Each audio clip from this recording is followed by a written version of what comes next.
In a post-colonial Africa, many people are able to use art to provide commentary on the horrible aftermath of colonization.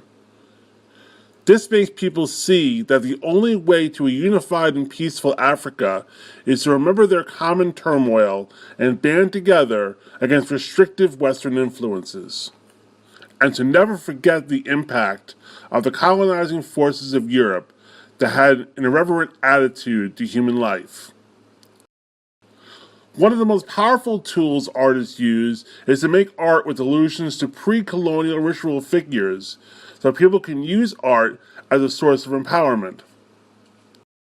Artists like Piula honor these sacred traditions and use art to educate people on the results of so-called civilizing of the African people and how Africa today is still influenced by past colonization.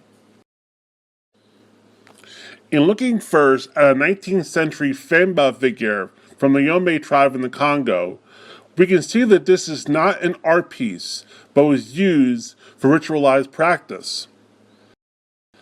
The orifice in the abdomen of the figure most likely contained therapeutic substances, or bolongo, which were usually made up of animal, vegetable, or mineral materials such as parrot skulls, nuts, dried seeds, or mica, described as fragments of rainbow.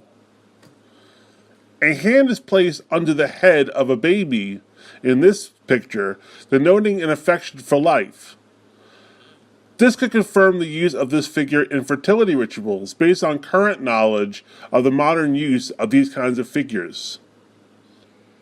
The reddish color of the wood is indicative of traces of resin that were known to be used by the Yombe tribe. These resins may be traces of the bolongo, or resins applied to the outside of the statue during normal ritual use. This resin usually was a highly specific combination of ingredients consisting of an oleoresin mixed with kaolin, quartz, vegetable matter, and oil. White ceramic tiles are placed over the eye cavities and held in place by resin, which symbolizes the figure as omnipresent. This contrasting image, painted by Piula, depicts a sitting figure, but in a way that alludes to the destruction caused by Western powers during colonization. The head of the figure is obviously not of a member of the Yombe tribe, but a sullen white woman, which may represent the fact that African people see the past and present through Western eyes. The woman is holding a dark-skinned baby, a possible metaphor for Africa itself, who seem to be dead, as the head of the baby is not raised up, as was the case in the Yombe figure. Nourishment does not come from the bolongo, but from westernized cans of milk. This is an allusion to the fact that the West's supposed nourishment of African peoples had an evil intent, and that the people are still seeking both physical and spiritual nourishment from the wrong places.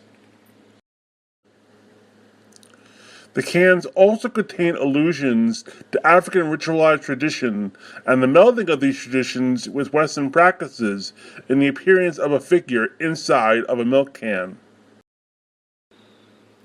Another example of ritualized figures can be seen in these statues that we use on a regular basis within tribal culture.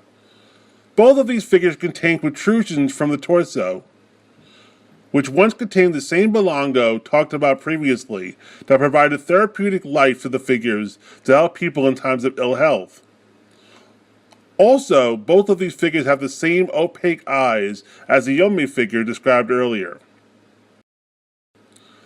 This statue, called a LAGCC, or nail fetish figure, contains a series of nails or screws that were put into the figure to denote the completion of issues that were brought to resolution. Also, the hair of this figure points to a ritualized practice in that the hair is made of bird feathers, denoting an animistic figure used in rituals involving the sky. Piula alludes to these figures in the following painting, denoting people watching a series of screens in what seems to be a movie theater. The figure, instead of containing Belongo in the abdomen, shows simply another face that could be indicative of the people watching the past ritual practices as if they were ancient history. The images on the heads of people are of brainwashing images of Western consumerism, shown by the pictures of cars, shoes, and eating utensils on the back of their heads. This is also shown by Western images on the screens behind the figure, like the picture of the Eiffel Tower in Paris.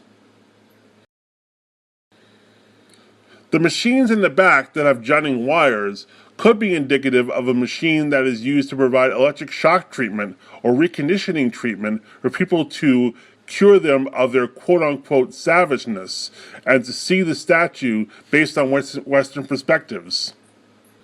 In conclusion, remembering the past horrors of European colonialism is very important to gaining a common identity as Africans in the 21st century.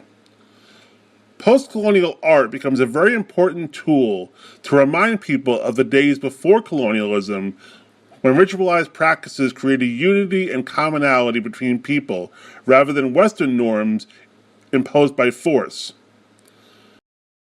In this, art creates a plea to African people to never look past ritualized traditions and to gain back their identities as people free from debilitating outside influences.